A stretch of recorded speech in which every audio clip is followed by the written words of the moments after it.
Hi ಎಲ್ರಿಗೂ ನಮಸ್ಕಾರ. ಇವತ್ತು ಸೋಮವಾರ ಮಧ್ಯಾಹ್ನದಿಂದ ವ್ಲಾಗ್ನ ಸ್ಟಾರ್ಟ್ ಮಾಡ್ತಾ ಇದ್ದೀನಿ.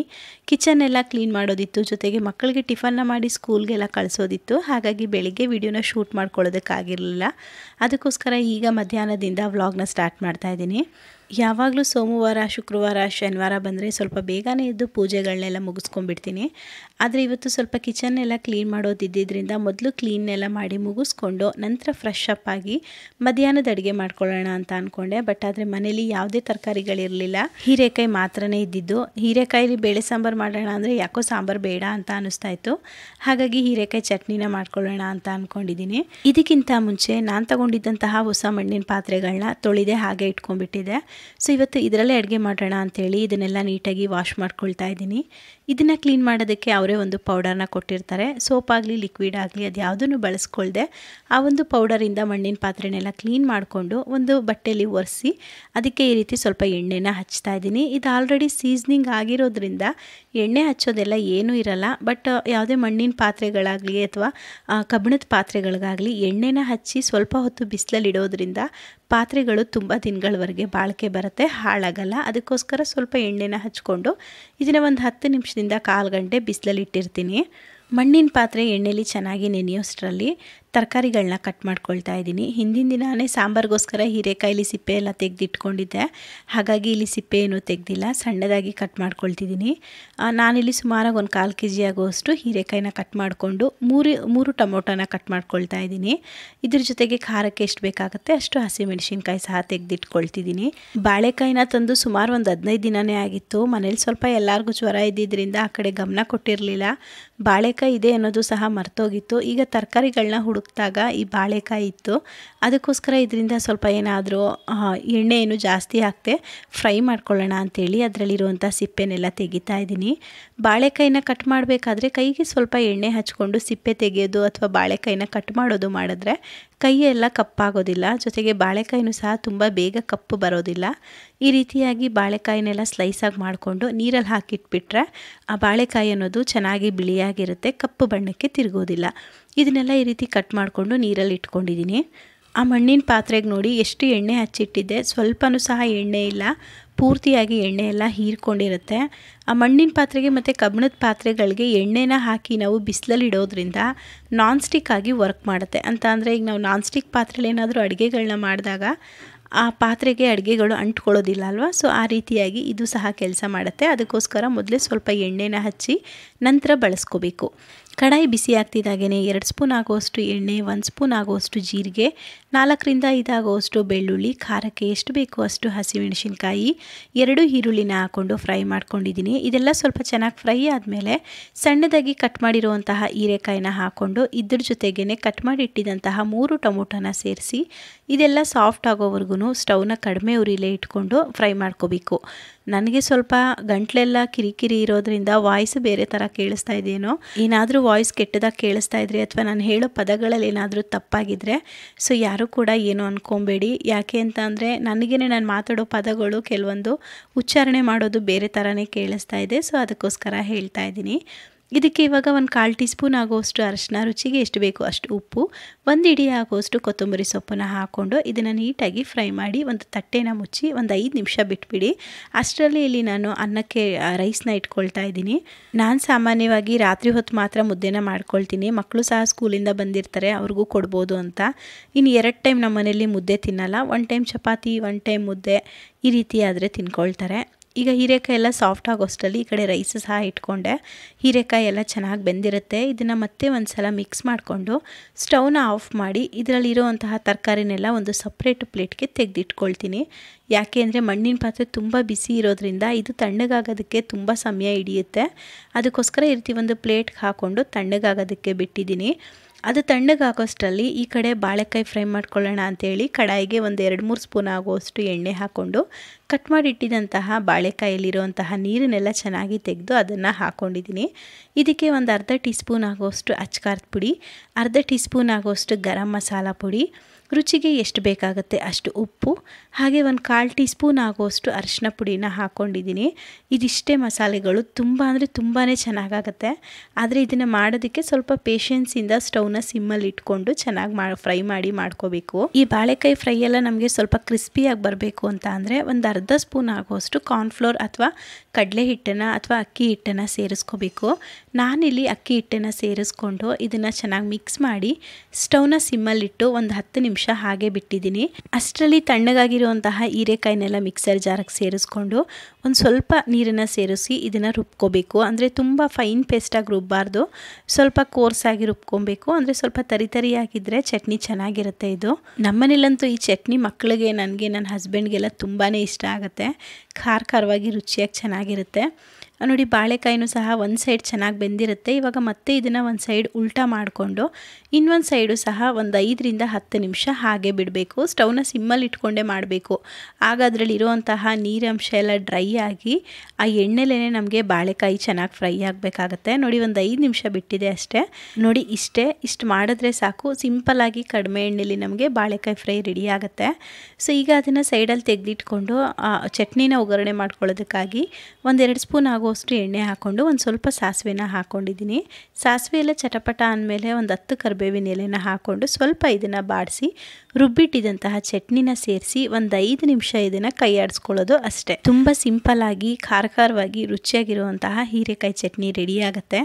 ಇದನ್ನು ನಾವು ತಿಂಗಳಾನ್ಗಟ್ಲೆ ಇಟ್ಕೊಂಡು ಸ್ಟೋರ್ ಮಾಡ್ತೀವಿ ಅಂತ ಅಂದರೆ ಗಟ್ಟಿಯಾಗಿ ರುಬ್ಕೊಂಡು ಇದಕ್ಕೆ ಒಂದು 1/4 ಕಪ್ ಆದ್ರೂ ಸಹ ಎಣ್ಣೆನ ಹಾಕಿ ಚೆನ್ನಾಗಿ ಎಣ್ಣೆಲೇ ಫ್ರೈ ಮಾಡಿಕೊಂಡು ಈ ಒಂದು ಗೊಜ್ಜನ್ನ ಇಟ್ಕೊಂಡ್ರೆ ನೀವು ಒಂದು ತಿಂಗಳಾದರೂ ಸಹ ಫ್ರಿಜ್ಜಲ್ಲಿ ಇಡದೆ ಹೊರಗಡೆನೇ ಇಟ್ಕೊಂಡು ಸ್ಟೋರ್ ಮಾಡ್ಕೋಬೋದು.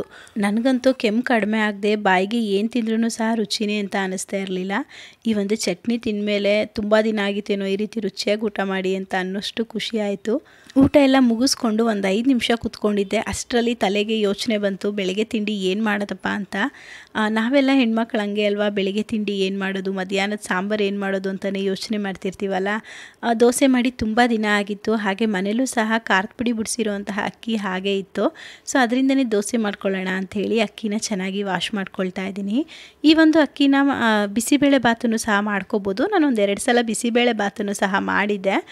ಬಟ್ ಆದರೂ ಸ್ವಲ್ಪ ಅಕ್ಕಿ ಇದ್ದಿದ್ದರಿಂದ ಮತ್ತೆ ಅದನ್ನು ಕವರಲ್ಲಿ ಹಾಕಿಡೋದು ಯಾಕೆ, ಇದರಿಂದನೇ ದೋಸೆ ಮಾಡ್ಕೊಂಬಿಡೋಣ ಅಂಥೇಳಿ ಅಕ್ಕಿನ 4-5 ಸಲ ಚೆನ್ನಾಗಿ ತೊಳೆದು ಅದರಲ್ಲಿರುವಂತಹ ಮೆಣಸಿನ್ಕಾಯಿ ಹಾಗೆ ಬಣ್ಣ ಎಲ್ಲ ಹೋಗೋವರೆಗೂ ನೀಟಾಗಿ ತೊಳೆದಿಟ್ಕೊಂಡಿದ್ದೀನಿ. ನಾನಿಲ್ಲಿ ಮೆಂತ್ಯ ದೋಸೆ ಮಾಡ್ಕೊಳ್ತಿದ್ದರಿಂದ ಮೆಂತ್ಯನ ಒಂದು 2-3 ಸ್ಪೂನ್ ಆಗುವಷ್ಟು ಹಾಕ್ಕೊಂಡಿದ್ದೀನಿ. ನಂತರ ಒಂದು 1/4 ಕಪ್ ಆಗುವಷ್ಟು ಉದ್ದಿನಬೇಳೆ ಹಾಕ್ಕೊಳ್ತಿದ್ದೀನಿ. ಇದ್ರ ಜೊತೆಗೇ 2 ಹಿಡಿ ಆಗುವಷ್ಟು ಕಡಲೆಬೇಳೆನೂ ಸಹ ಸೇರಿಸ್ತಾ ಇದ್ದೀನಿ. ನಾವು ನಾರ್ಮಲಾಗಿ ಮಾಡೋ ದೋಸೆಗಿಂತನೂ ಸ್ವಲ್ಪ ಮೆಂತ್ಯನ ಜಾಸ್ತಿ ಹಾಕಿ ಮಾಡಿದ್ರೆ ದೋಸೆ ಬಣ್ಣನೂ ಸಹ ಚೆನ್ನಾಗಿರುತ್ತೆ, ತಿನ್ನೋದಕ್ಕೂ ಸಹ ತುಂಬಾ ರುಚಿಯಾಗಿರುತ್ತೆ. ಕೆಲವೊಬ್ಬರು ಮೆಂತ್ಯ ಹಾಕಿದ್ರೆ ಕಹಿ ಬರುತ್ತೆ ಅಂತ ಹೇಳ್ತಾರೆ. ಆ ರೀತಿ ಏನೂ ಆಗಲ್ಲ. ನಾನು ತುಂಬ ಸಲ ಮಾಡಿದ್ದೀನಿ. ಮೆಂತ್ಯ ಸ್ವಲ್ಪ ಜಾಸ್ತಿನೇ ಹಾಕ್ಕೊಳ್ತೀನಿ, ದೋಸೆ ಏನು ಕಹಿ ಬರಲ್ಲ. ಇಲ್ಲಿ ಅವಲಕ್ಕಿ ಬದಲಾಗಿ ನಾನು ಸ್ವಲ್ಪ ಅನ್ನನ ಸೇರಿಸ್ಕೊಂಡಿದ್ದೀನಿ. ಅನ್ನ ಇಲ್ಲ ಅಂತ ಅಂದರೆ ಅವಲಕ್ಕಿನ ಹಾಕ್ಕೊಳ್ತೀನಿ. ಬಟ್ ಏನಾದರೂ ಸ್ವಲ್ಪ ತಂಗಳನ್ನ ಉಳ್ಕೊಂಡಿದೆ ಅಂತ ಅಂದರೆ ಮಾತ್ರ ಅನ್ನನ ಸೇರಿಸ್ಕೊಳ್ತೀನಿ. ಇನ್ನು ಕಿಚನ್ ಎಲ್ಲ ಕ್ಲೀನ್ ಮಾಡ್ತಾ ಹಾಗೆ ಮಿಷಿನ್ನ ಆನ್ ಮಾಡಿದ್ದೆ. ಇದೆಲ್ಲ ಮಾಡಿ ಮುಗಿಸೋಷ್ಟರಲ್ಲಿ ಮಕ್ಕಳು ಸಹ ಸ್ಕೂಲಿಂದ ಬಂದಿದ್ದರು. ಅವ್ರಿಗೆ ಸ್ವಲ್ಪ ಹಾಲನ್ನು ಕಾಯಿಸ್ಕೊಟ್ಟು ಇನ್ನು ಬಟ್ಟೆ ಒಣಗಾಕ್ಬಿಡೋಣ ಅಂಥೇಳಿ ಬಟ್ಟೆನ ಒಣಗಾಕೊಳ್ತಾ ಇದ್ದೀನಿ. ಈಗ ಬಿಸಿಲು ಜಾಸ್ತಿ ಇರೋದ್ರಿಂದ ಬೆಳಗ್ಗೆ ಟೈಮಲ್ಲಿ ಬಟ್ಟೆನ ಹಾಕಿದ್ರೆ ಬಟ್ಟೆ ಬಣ್ಣಗಳೆಲ್ಲ ಡಿಮ್ ಆಗಿರುತ್ತೆ, ಹಾಗೆ ಬಿಸಿಲಿಗೆ ಬಟ್ಟೆಗಳೆಲ್ಲ ತುಂಬ ಒರಟಾದಂಗೆ ಆಗಿರುತ್ತೆ. ಅದಕ್ಕೋಸ್ಕರ ಸಂಜೆ ಹೊತ್ತು ಬಟ್ಟೆನ ಒಣಗಾಕ್ಬಿಟ್ಟು ಬೆಳಗ್ಗೆ ಒಂದು 8 ಗಂಟೆ ಹಿಂಗೆ ತಂದುಬಿಡ್ತೀನಿ. ಇನ್ನು ಬಟ್ಟೆನೆಲ್ಲ ಒಣಗಾಕ್ಬಿಟ್ಟು ನಾನು ಮುಖ ಎಲ್ಲ ತೊಳೆದು ರೆಡಿಯಾಗಿ ದೇವ್ರ ಪೂಜೆ ಮಾಡ್ಕೊಳ್ಳೋದಕ್ಕಾಗಿ ದೇವ್ರ ಪಾತ್ರೆಗಳನ್ನೆಲ್ಲ ತೊಳೆದಿಟ್ಕೊಳ್ತಾ ಇದ್ದೀನಿ. ನಾನು ಯಾವಾಗಲೂ ಶುಕ್ರವಾರದೊತ್ತು ದೇವ್ರ ಪಾತ್ರೆಗಳನ್ನೆಲ್ಲ ತೊಳೆದು ಪೂಜೆ ಮಾಡ್ಕೊಳ್ತೀನಿ. ಆದರೆ ಹೋದ ಶುಕ್ರವಾರ ನಾನು ಇಲ್ದಿದ್ದರಿಂದ ನನ್ನ ಹಸ್ಬೆಂಡ್ ಹೂವನ್ನು ಹಾಕಿ ಹಾಗೆ ಪೂಜೆ ಮಾಡ್ಕೊಂಡಿದ್ರು. ಇನ್ನು ದೇವ್ರ ಪಾತ್ರೆಗಳೆಲ್ಲ ತುಂಬ ಕಪ್ಪಾಗಿತ್ತು. ಹಾಗಾಗಿ ಇವತ್ತೇ ದೇವ್ರ ಪಾತ್ರೆನೆಲ್ಲ ತೊಳೆದು ಪೂಜೆ ಮಾಡ್ಕೊಳ್ಳೋಣ ಅಂತ ಎಲ್ಲ ರೆಡಿ ಮಾಡ್ಕೊಳ್ತಾ ಇದ್ದೀನಿ. ಮೊದಲೇ ಹೇಳ್ದಂಗೆ ಅಡುಗೆ ಮನೆಯೆಲ್ಲ ಸ್ವಲ್ಪ ಕ್ಲೀನ್ ಮಾಡೋದಿತ್ತು. ಹಾಗಾಗಿ ಆಚೆ ಏನೋ ಎಲ್ಲ ಒರೆಸೋದು ರಂಗೋಲಿ ಹಾಕೋದೇನು ಮಾಡಿರಲಿಲ್ಲ. ಈಗ ಸಂಜೆ ಮತ್ತೆ ಒಂದು ಸಲ ಆಚೆ ಎಲ್ಲ ನೆಲ ಎಲ್ಲ ಒರೆಸಿ ರಂಗೋಲಿನ ಹಾಕ್ಕೊಳ್ತಾ ಇದ್ದೀನಿ.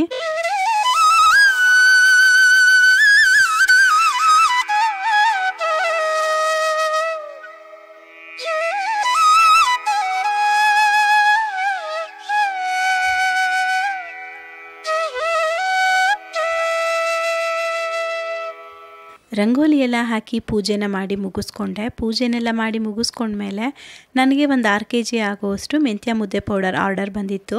ಬೆಳಿಗ್ಗೆಯಿಂದ ಕೆಲಸ ಮಾಡೋ ಇದರಲ್ಲಿ ಇದನ್ನು ಪ್ಯಾಕ್ ಮಾಡಿ ಕೊರಿಯರ್ ಮಾಡೋದಕ್ಕೆ ಟೈಮ್ ಸಿಕ್ಕಿರಲಿಲ್ಲ. ಹಾಗಾಗಿ ಈಗ ಎಲ್ಲ ಪ್ಯಾಕ್ ಮಾಡಿ ಇಟ್ಬಿಟ್ರೆ ಬೆಳಿಗ್ಗೆ ಇದನ್ನು ಕೊರಿಯರ್ ಮಾಡ್ಬೋದು ಅಂತ ಪ್ಯಾಕ್ ಮಾಡ್ಕೊಳ್ತಾ ಇದ್ದೀನಿ. ಅರ್ಜೆಂಟ್ ಇದ್ದಿದ್ದು ರಾಮನಗರದವರು, ಅವರು 1 kg ಪ್ಯಾಕೆಟನ್ನು ಕೇಳಿದರು. ಸೊ ಹಾಗಾಗಿ ಫಸ್ಟ್ ಅವ್ರಿಗೇನೆ ಪ್ಯಾಕಿಂಗ್ನ ಮಾಡ್ಕೊಳ್ತಾ ಇದ್ದೀನಿ. ತುಂಬ ಜನ ಈ ಒಂದು ಪೌಡರ್ ಚೆನ್ನಾಗಿದೆ ಅಂತ ರೆಸ್ಪಾಂಡ್ ಮಾಡಿದ್ದೀರಾ, ಹಾಗೆ ನಂಬಿಕೆ ಇಟ್ಟು ಪೇಮೆಂಟ್ ಮಾಡ್ತೀರಾ. ಆದರೆ ಇನ್ನೊಂದಷ್ಟು ಜನ ಏನು ಕೇಳ್ತೀರಾ ಅಂತ ಅಂದರೆ ಕ್ಯಾಶ್ ಆನ್ ಡೆಲಿವರಿ ಇದೆಯಾ ಅಂತೀರಾ. ಇಲ್ಲ ಅಂತ ಅಂದರೆ ನಿಮ್ಮನ್ನ ಹೆಂಗೆ ನಂಬೋಕ್ಕಾಗತ್ತೆ, ಪೇಮೆಂಟ್ ಮಾಡಿಬಿಟ್ರೆ ನೀವು ಕಳಿಸ್ತೀರಾ ಅಂತ ತುಂಬ ಕ್ವಶನ್ಸ್ನ ಕೇಳ್ತೀರಾ. ದಯವಿಟ್ಟು ನಿಮಗೆ ನಂಬಿಕೆ ಇಲ್ಲ ಅಂತಂದರೆ ನೀವು ಯಾರೂ ಪೇಮೆಂಟ್ ಮಾಡಿ ಅಂತ ನಾನು ಕೇಳಲ್ಲ. ನಿಮಗೆ ನಂಬಿಕೆ ಇದ್ದರೆ ನೀವು ಪೇಮೆಂಟ್ ಮಾಡ್ಬೋದು. ನಾನು 100% ಮೆಂತ್ಯ ಮುದ್ದೆ ಪೌಡರ್ನ ಕಳಿಸ್ಕೊಟ್ಟೇ ಕೊಡ್ತೀನಿ. ನಿಮಗೇನಾದರೂ ಪೌಡರ್ ಬೇಕಿದ್ದರೆ ಸ್ಕ್ರೀನ್ ಮೇಲೆ ಬರ್ತಾ ಇರೋವಂತಹ ನಂಬರ್ಗೆ ಕಾಲ್ ಮಾಡಿ ಆರ್ಡರ್ ಮಾಡ್ಬೋದು. ನಾನೊಂದೆರಡು ಬ್ಲೌಸನ್ನ ಸ್ಟಿಚ್ ಮಾಡೋದಕ್ಕೆ ಕೊಟ್ಟಿದ್ದೆ, ಬಟ್ ಹೊಸಬ್ರ ಹತ್ರ ಕೊಟ್ಟಿದ್ದೆ ಈ ಸಲ, ಹೇಗೆ ಸ್ಟಿಚ್ ಮಾಡ್ತಾರೆ ನೋಡೋಣ ಅಂತ. ತುಂಬ ಚೆನ್ನಾಗಿ ಸ್ಟಿಚ್ ಮಾಡಿಕೊಟ್ಟಿದ್ರು. ಪ್ರೊಫೆಷ್ನಲ್ ಆಗಿ ಹೇಗೆ ಸ್ಟಿಚಿಂಗ್ ಇರುತ್ತೋ ಸೇಮ್ ಅದೇ ರೀತಿಯೇ ಇತ್ತು. ನನ್ನ ಹತ್ರ ಯಾವುದು 3/4 ಸ್ಲೀವ್ ಇರೋವಂತಹ ಒಂದು ಬ್ಲೌಸ್ ಇರಲಿಲ್ಲ, ಹಾಗಾಗಿ ಇದಕ್ಕೆ 3/4 ಸ್ಲೀವನ್ನು ಇಡಿಸಿದ್ದೆ. ಈ ಒಂದು ಸ್ಯಾರಿಗೆ ಬೋಟ್ ನೆಕ್ಕನ್ನು ಇಡಿಸಿ ಈ ರೀತಿ ಪ್ರಿನ್ಸ್ ಕಟ್ಟನ್ನು ಸ್ಟಿಚ್ ಮಾಡಿಸಿದ್ರೆ ಚೆನ್ನಾಗಿರುತ್ತೆ ಅಂತ ಅನ್ನಿಸ್ತು. ಸೊ ಹಾಗಾಗಿ ಮುಂದೆ ಮಾತ್ರ ಬೋಟ್ ನೆಕ್ಕನ್ನು ಇಡಿಸಿ ಬ್ಯಾಕ್ ಡಿಸೈನ ಈ ರೀತಿ ಸ್ಟಿಚ್ ಮಾಡಿಸ್ಕೊಂಡಿದ್ದೆ. ಇದ್ರ ಜೊತೆಗೇ ಈಗ ಟ್ರೆಂಡಲ್ಲಿ ಇದ್ದಿದ್ದಂತಹ ಜಿಮ್ಮಿ ಚೂ ಸಿಲ್ಕ್ ಸ್ಯಾರಿ ಬರುತ್ತಲ್ಲ, ಆ ಬ್ಲೌಸನ್ನು ಸಹ ಕೊಟ್ಟಿದ್ದೆ. ಬಟ್ ಅದು ಕ್ಲಾತ್ ಬೇರೆ ಥರ ಇರೋದ್ರಿಂದ ನಾನು ಹೇಳಿದಂತಹ ಡಿಸೈನ್ನ ಸ್ಟಿಚ್ ಮಾಡೋದಕ್ಕಾಗಲ್ಲ ಅಂತ ಕಾಲ್ ಮಾಡಿದರು. ಸೊ ಹೋಗಿ ಈ ಡಿಸೈನ್ನ ಚೇಂಜ್ ಮಾಡಿಸ್ಕೊಬಂದೆ. ಇದಕ್ಕೆ ಯಾವುದಾದ್ರೂ ಹ್ಯಾಂಗಿಂಗ್ಸ್ನ ಹಾಕೋಣ ಅಂತೇಳಿ ಈ ರೀತಿ ಸ್ಟಿಚ್ ಮಾಡಿಸ್ಕೊಂಡಿದ್ದೀನಿ. ನನಗಂತೂ ಈ 2 ಬ್ಲೌಸಲ್ಲಿ ವೈಟ್ ಬ್ಲೌಸ್ ತುಂಬಾ ಇಷ್ಟ ಆಯಿತು. ನಿಮ್ಗೆ ಯಾವ್ದು ಇಷ್ಟ ಆಯಿತು ಅಂತ ಕಮೆಂಟ್ ಮೂಲಕ ತಿಳಿಸಿ. ಹಾಗೆ ಆ ಸ್ಯಾರಿದು ಲಿಂಕ್ ಏನಾದರೂ ಬೇಕಿದ್ದರೆ ಡಿಸ್ಕ್ರಿಪ್ಷನಲ್ಲಿ ಹಾಕಿರ್ತೀನಿ, ಚೆಕ್ ಮಾಡಿ ನೋಡಿ. ಸಂಜೆ ನನ್ನ ಹಸ್ಬೆಂಡ್ಗೆ ಲೆಮನ್ ಟೀನ ಮಾಡಿಕೊಟ್ಟು ನೆನೆಸಿಟ್ಟಿದ್ದಂತಹ ಅಕ್ಕಿನ ರುಬ್ಕೊಳ್ತಾ ಇದ್ದೀನಿ. ನಾನು ಯಾವಾಗಲೂ ಗ್ರೈಂಡರಲ್ಲೇ ರುಬ್ಬೋದ್ರಿಂದ ಸ್ವಲ್ಪ ಲೇಟಾಗಿ ರುಬ್ತೀನಿ. ಬೇಸಿಗೆ ಆಗಿರಲಿ ಅಥವಾ ಚಳಿಗಾಲ ಇರಲಿ, ಗ್ರೈಂಡರಲ್ಲಿ ರುಬ್ಬೋದ್ರಿಂದ ನಮಗೆ ಹಿಟ್ಟು ತುಂಬ ಬೇಗ ಹುದುಗುತ್ತೆ, ಹಾಗೆ ಹುಳಿನೂ ಸಹ ಬರುತ್ತೆ. ಅದಕ್ಕೋಸ್ಕರ ಸ್ವಲ್ಪ ಲೇಟಾಗಿಯೇ ರುಬ್ಕೊಳ್ತೀನಿ. ರಾತ್ರಿ ಊಟಕ್ಕೆ ಮಧ್ಯಾಹ್ನ ಮಾಡಿರುವಂತಹ ಹೀರೆಕಾಯಿ ಚಟ್ನಿ ಸ್ವಲ್ಪ ಇತ್ತು. ಇದ್ರ ಜೊತೆಗೆ ಸ್ವಲ್ಪ ಮ್ಯಾಗಿನ ಮಾಡ್ಕೊಳ್ತಾ ಇದ್ದೀನಿ.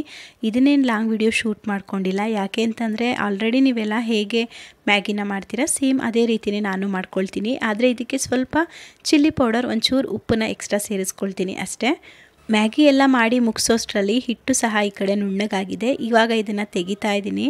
ನಾನು ಮಿಲ್ಗಳಿಗೆ ಹೋದಾಗ ಯಾಕೆ ಇವರು ಕೈಯಲ್ಲೇ ಈ ರೀತಿ ಹಿಟ್ಟನ್ನು ತೆಗಿತಾರೆ ಅಂತ ಅಂದ್ಕೊಳ್ತಾ ಇದ್ದೆ. ಗ್ರೈಂಡರಲ್ಲಿ ಹಿಟ್ಟನ್ನು ಈ ರೀತಿ ಕೈಯಲ್ಲಿ ತೆಗೆದ್ರೇ ಹಿಟ್ಟು ವೇಸ್ಟ್ ಆಗೋಲ್ಲ. ಇಲ್ಲ ಅಂತಂದರೆ ಕಲ್ಲಿಗೆ ಮತ್ತು ಗ್ರೈಂಡರ್ ಪಾತ್ರೆಗೇ ತುಂಬ ಜಾಸ್ತಿ ಅಂಟ್ಕೊಂಡ್ಬಿಡುತ್ತೆ.